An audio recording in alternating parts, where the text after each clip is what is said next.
country. Of course, there are a lot of jazzists. Well, it's impossible. If I It's not see you do it, impossible. no, yeah, but if I see it, I am just amazed, and I think I will never learn. Well, Mozart never wrote music with this kind of syncopation because he never heard that kind of music. But I'm maybe he absolutely would have. sure. He would. Definitely. Definitely. Yeah. He was a genius. And I'm completely sure. Well, this is what makes the music danceable. Because in the way that we play the music is the way the women walk.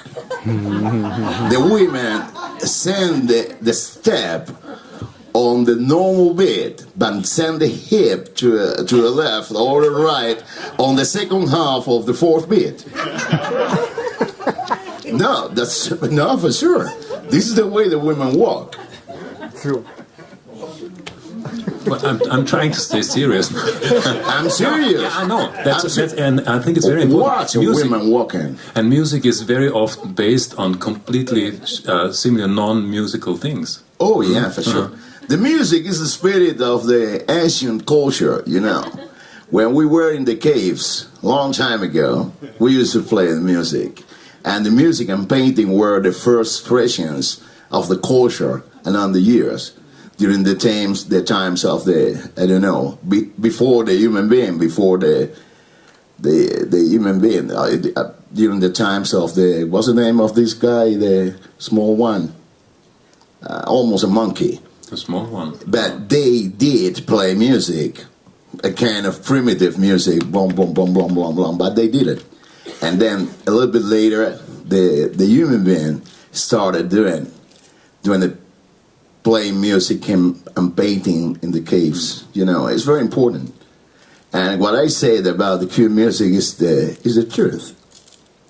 I was quoting a sentence from your website that your lifetime mission is to present to the world the wealth and the diversity and the vitality of Cuban music. You've been doing this since a couple of years now. A couple of years. Wow. But I'm getting older, my friends. I used to be younger once. Every one of us. But how do you think there has been an impact on Cuban music in Cuba by the work of people like you? Has the situation changed for musicians because of people like you promoting Cuban musical ideas in the world? Oh, yeah. I think the most important thing that I have done in my life is that I brought back the spirit of the traditional Cuban music to the young generation. You know, when you are young, I used to be a rock and roll player. I did speak English when I was 13 years old because I wanted to play, I don't know, Rolling Stones or King Crimson or Jethro Tull. And this is normal. When you are young, you want to be American. We are Cubans. You know, we're so near. And we have the American radio. So I used to play rock and roll in the past. But along the years, I turned my eyes to the Cuban music because I realized that the only way that I did have in order to make something valuable for my culture. And when we started the project of the Buena Vista Social Club, what we wanted to do was to try to find out the way to make a good album, something really culturally important.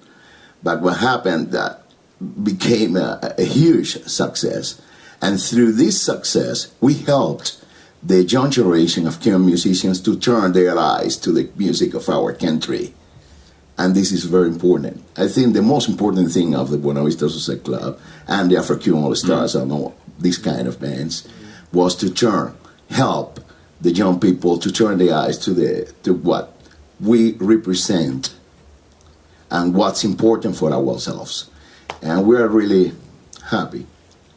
So when you work with your orchestra, how often does the lineup change? How do you try to get young musicians into your band? How is the fluctuation in this band? Because it's been going on since when? Well, since 20 years? I'm going to be serious. This is not a band. It's a project. Yeah, it's a project where normally we bring people of excellence, great musicians that are really happy to perform the Cuban music and to fight to preserve and to promote our culture. All depends on their own schedules, because normally they perform with their own bands. My drummer, I mean the timbale player, normally is the timbale player for Phil Collins. So sometimes he's touring with rock and roll bands or whatever, so he cannot come. I can bring another one. There are, you know what's great? We have a lot of great musicians in Cuba. So we can prepare an all-stars team in, 15 days.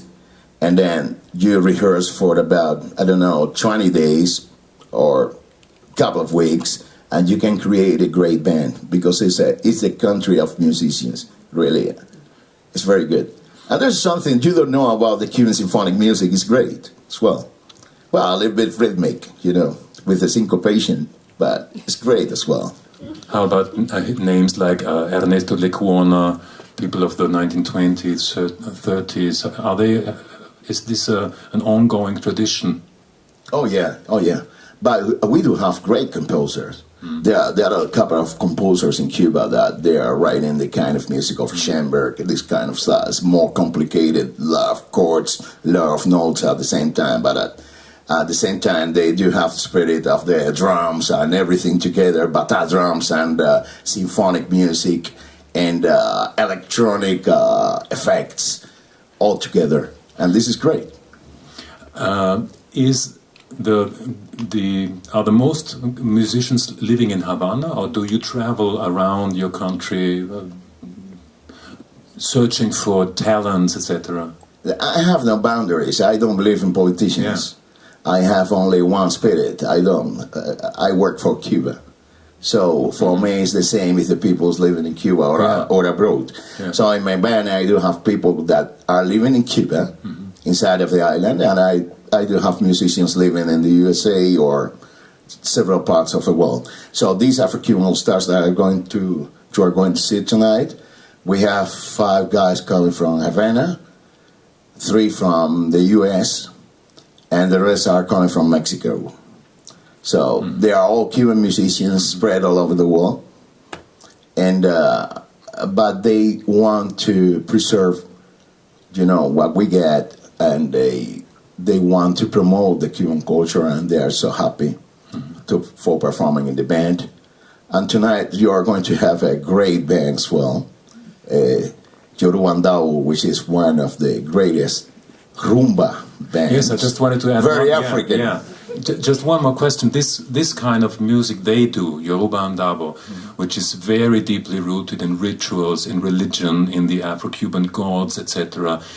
What is the connection to the Afro-Cuban All-Stars? I mean, obviously there is a connection, but give us a bit of impression that the connections between... Well, they are based on the drums. They use a lot of drums, and they do have another style for playing.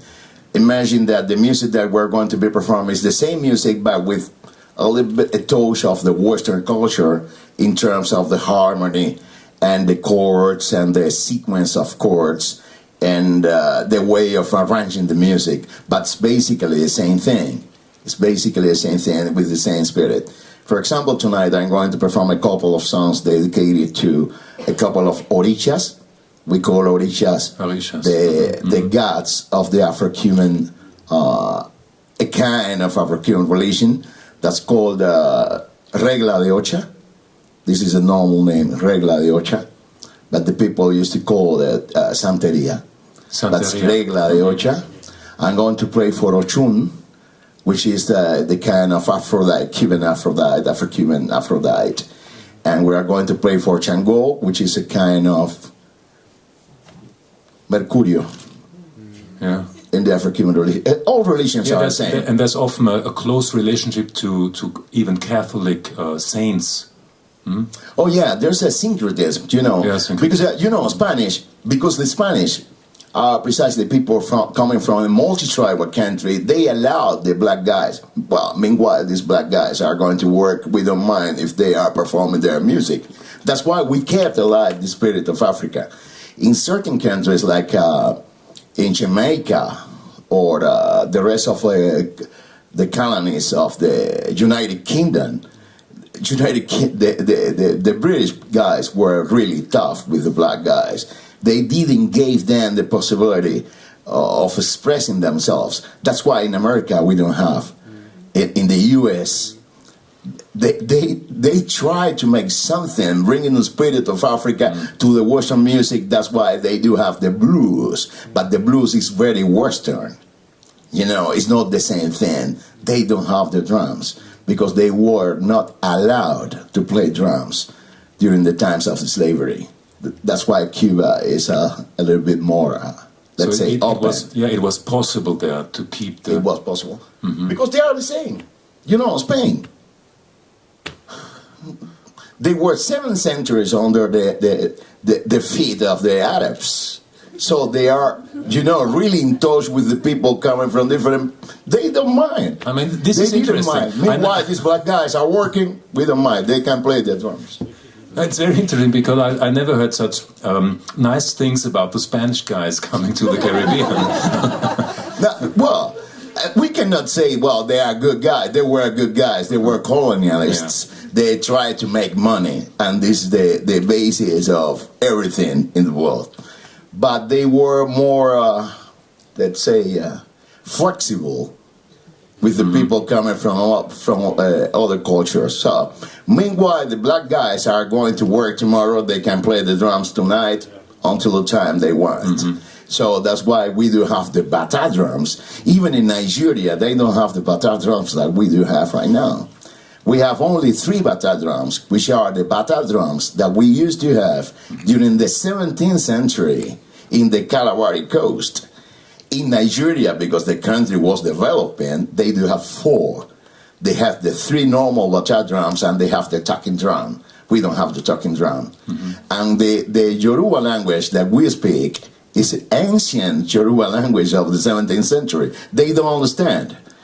Even, for example, in Yoruba's Afro-Cuban religion, Regla de Ocho, when 2 guys are babalaos, babalao means a kind of pope, a cardinal. It's like a cardinal of the Afro-Cuban religion. They call themselves abures, but with 2 B's, abures. But the real pronunciation is aburo, which means sister or brother in Yoruba's contemporary language. But in the past, it used to be aburo. You know, the language changes with the years. In Cuba, it stayed a bit more like isolated. Isolated, yeah. So that's why it's so pure. Yeah, or it's pure. Yeah. The people goes to Cuba. Everybody who likes the Afro-Cuban religion. I know a couple of Austrians. So Yoruba definitely is an idea of tonight. Please give us the he goes to Cuba to smoke and to see the babalao, you know, in order to keep as a politician in America.